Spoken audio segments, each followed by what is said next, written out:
And what I want to do is cut this.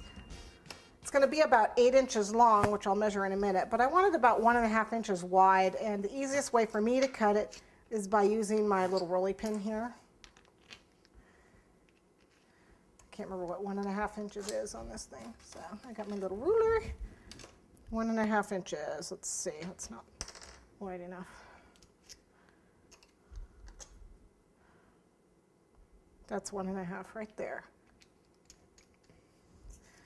So about 1.5 inches. Get a nice even, don't you just love a ribbon cutter? You don't have to have one, but they make life easy. And I want it about 8 inches long.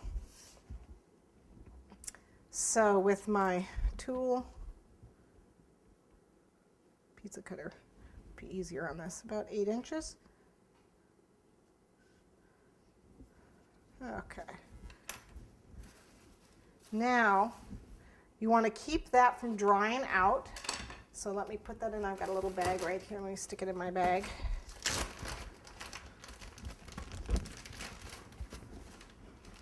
Get that out of the way. Put it in a little baggie to keep it from drying out. And what I'll do is I'll make like 4 of these strips and just put them all in a bag. Since I've got the cutter set to the right size. And then I'll start with the red. But I'm just doing one right now, so you'll flip.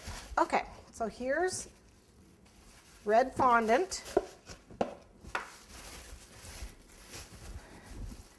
And I want it kind of stiff. So we're going to add a little Tylose to it.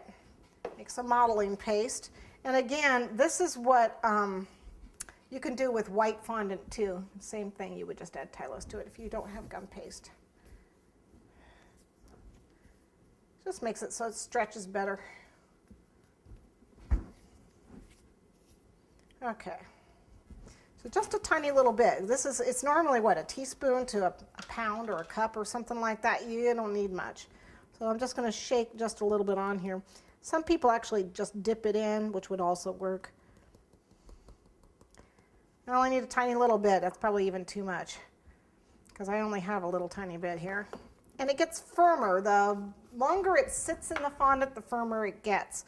So it's not going to feel firm right away, but if I like left it till, wrapped it up and let it sit for an hour, it'd be firmer. And left it till tomorrow, it'd be even more firm. So, but it just makes it does immediately make it nice to work with.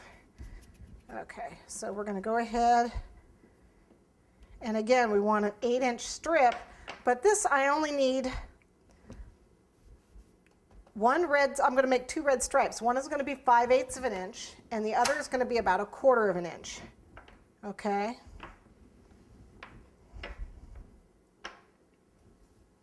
So it's a little sticky. So again, starting with my machine on the thicker setting. It's on a 5 right now.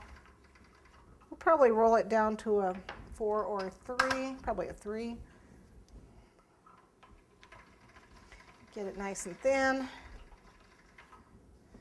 One more. So down to a 3. Because it is fondant, a modeling paste, I don't normally get it as thin as I get the gum paste. So if you're doing fondant, your fondant's probably only going to go down to about a 3.